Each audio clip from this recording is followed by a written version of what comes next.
আমাকে এই পাঞ্জাবিটা রুবা গিফট করেছে আরো 2 বছর আগে। আমি একবার না দুইবার পরছিলাম, কিন্তু ওইভাবে পরা হয় নাই। আমি চাচ্ছিলাম যে একটা শাড়ি কিনে রুবা পরবে, আমি এই পাঞ্জাবিটা পরে ম্যাচিং করব। আজ সেই সৌবর্ণ সুযোগ চলে আসছে, তাই একটা শাড়ি কিনে চলে আসলাম ফুল কিনতে। রুবার জন্য কিছু ফুল কিনবো। ফুল কিনে আবার নাকি পেটিকোট লাগবে। কি একটা অবস্থা ভাই, ম্যাচিং করতে গেলে বিশাল ইচ্ছে। আবার হিজাবের কাছে চলে আসলাম। হিজাব কিনলাম, শাড়ি কিনলাম, পেটিকোট কিনলাম। তারপরে এখন হচ্ছে দুজন চলে গেলাম পিৎজা লাইনে। পিৎজা লাইনে আমার ভাইয়া ভাবি ফ্যামিলি সবাই আসছে। সবাই মিলে কেক কাটলাম। ও, এর ভিতরে আবার ভাবি আবার গোল্ডের একটা আংটি গিফট করছে রুবাকে, মাশাল্লাহ। আর এই আমাদের সময়টা কাটলো, 3টা বছর আমাদের বিবাহিত জীবনের পার হয়ে গেল।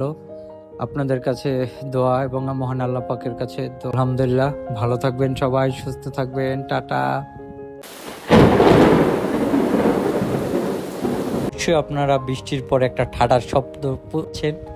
সেই ঠাডাটা হচ্ছে ভাই বিল দেওয়ার সময়। কি যন্ত্রণা!